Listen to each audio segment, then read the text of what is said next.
For Honor is a great game. It definitely has its ups and downs, but if I was to compare it to something, it would be equivalent to a wife that takes complete care of you and loves you from the bottom of her heart 1 minute, then the next she's literally trying to bite your head off. And that, my friends, is For Honor in a nutshell. As someone with over 400 hours playtime on this game, I think I'm pretty qualified to give my advice on this. So without further ado, here are 10 things I wish I knew when I started playing For Honor.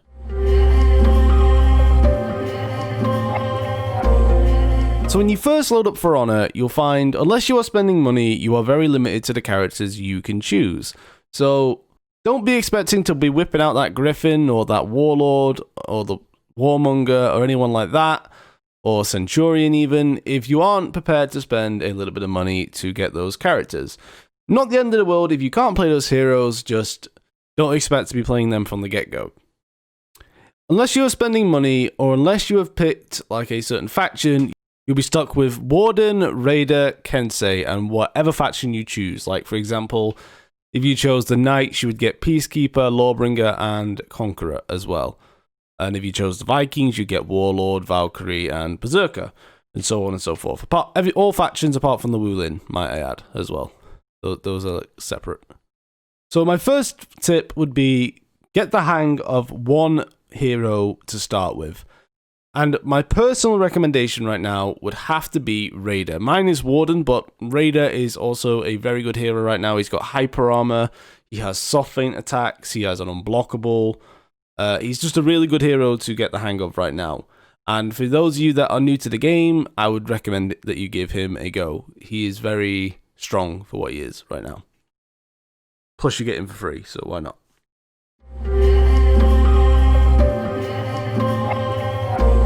And with that being said, that brings me on to number 2. That is read. Now, guys, do not underestimate reading in this game. Believe me, reading is very helpful. It can be the difference between losing and winning just based on what you know about the hero. So to find what you need to know about a character, you press A on the character and then go down to moveset. Upon moveset, you'll have all of these options right here. You'll have, like he has Stampede Charge, which is... I'll touch upon that in a minute. He has all these on the left, and I'd recommend you get these down before you learn anything like these on the right hand side. So definitely read a little bit about the hero. Even if you just look at what gives you more renown, that could be a massive difference between every other newbie player.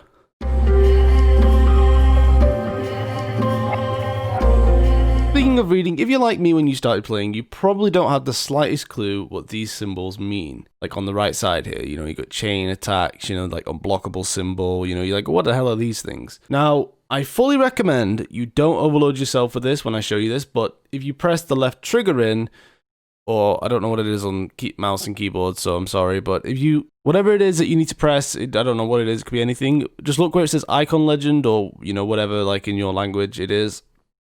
You press the left trigger, and you get all of these symbols right here. Now, it's a lot to take in. I've got to admit, it's a lot to take in as a new player. Like, there's so much going on. I'd recommend that you only learn the top bit first, and then move on to the bottom bit later on. So for now, just learn what chain attacks are, stun, knock down, unblockable. Just learn what those symbols mean, get them down, get them understood. It can make a massive difference in learning a new hero.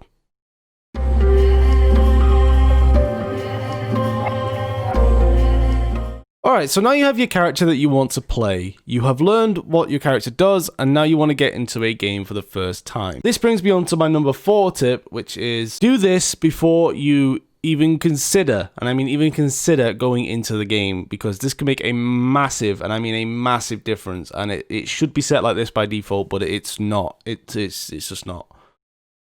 So what you want to do is you want to go to Game Menu, go to Options, go down to Advanced Controls, go to Fight Control Tuning, turn off Use Default Values, turn that off, go down to the Dead Zone and turn that down. You want that down to about 3, maybe 4. If you've got a really good controller that hasn't got some good sensitivity or whatever, just make sure it is like below 5. I would say below 5 minimum.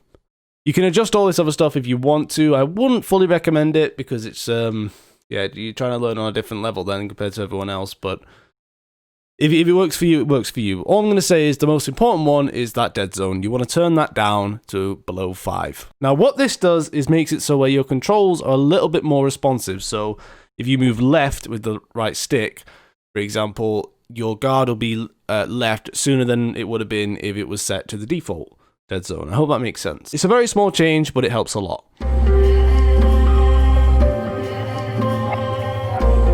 So now that you've done all that, you can now search for your first game. I fully recommend Dominion. Since we're on this topic, I'll explain the basics of. There are 3 zones, A, B, and C.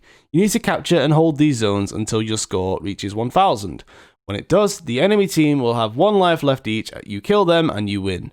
Very simple, very easy. That is it down to its basics core.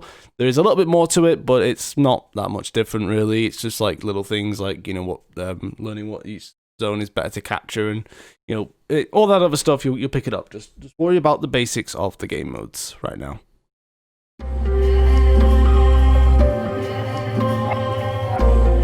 Number 6 is don't, I repeat, don't go into a game with a friend that's over rep 60. It will take longer to find a game for a start, and when you do finally get a game, you will be completely outmatched. People will be more experienced than you. It won't be fun, and you'll probably give up on the game before you even get your foot in the door. So, for example, you can see I'm rep 288 there.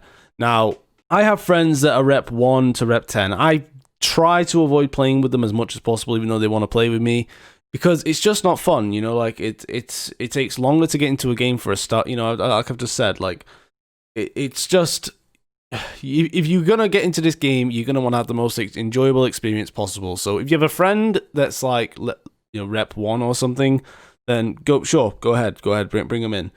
But if you have friends who are like rep 60 to rep, anything above that, I wouldn't recommend bringing them in with you. Because For Honor has a balancing system where it tries to pair you up with a fight where it's not too easy. It won't be too easy for them, but it won't be too hard for you. And that's a very, very, very limited search potential. So that's why I wouldn't recommend going in with someone higher rep.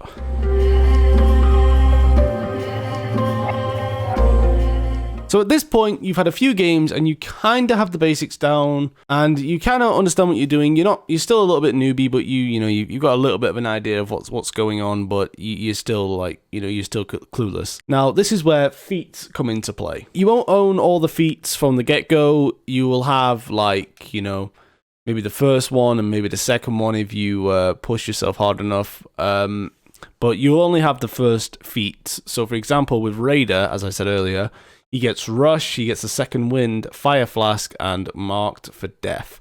Now, it's no secret that certain setups are stronger than others in the feat setup. It's because feats are, in my opinion, the most unbalanced thing in this game right now, but you might as well use it to your advantage. So let me just show you what I prefer to do with Raider. So for me, Raider's first feat, I like to do Tiredless because you lose less stamina, which can be very handy in a ganking situation or even in a 1v1. Just more stamina, like losing stamina at a slow rate is really, really handy. Bear Trap is nice. This one doesn't really matter too much. I like to use Bear Trap, but you can also have Mark for Death on this one. I'm not really sure about Inspiration. That one's not the best. For the third feat, it used to be Second Wind, but that got nerfed like crazy because people were using it like a lot. It's still pretty good for countering fire, like Fire Flask or like any form of fire because it cancels it out. But I wouldn't recommend it right now because I don't know. I just don't like it. I recommend Fury. It makes you slightly faster, your attacks do more damage, and your defense is really good as well. It pretty much ticks all the boxes for me. It's much better than just a simple second little bit of health that you get. That's my opinion. You guys can agree with me or disagree with me. But in my opinion, Fury is the best one as of now. Moving on to number 4, I usually like to rock the Fire Flask. The Slippery isn't really that good. I don't really like that one. The Banner is alright, but it's a bit slow and it takes ages to activate. It's the Fire Flask that I like. Fire Flask is definitely good. It's just useful in every scenario. You can clear out minions with it. You can hold zone, keep players out of zones with it. So in a choke point area, you can throw it and you can buy your team time to heal. You can even use it in ganking. It's just the best 4 feet for Raider as of now. But yeah, that's what I recommend you go with for the feats on this character.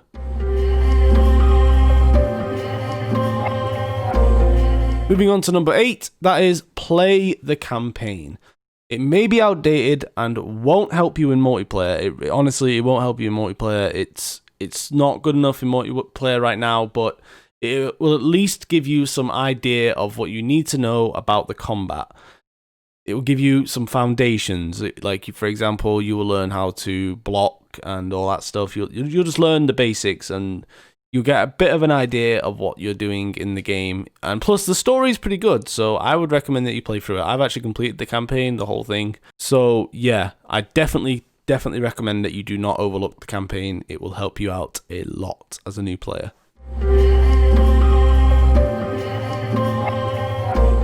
Moving on to number 9, get your butt in the training arena. This is a massive help. We never ever got anything like this when I first started playing. This has only been added a few, maybe like 10 updates ago. It's been around for a while, but it wasn't around when I started playing it. Now, you don't have to use the training arena or like the other stuff like the apprentice. I mean, you probably would have done that because that's like the basics.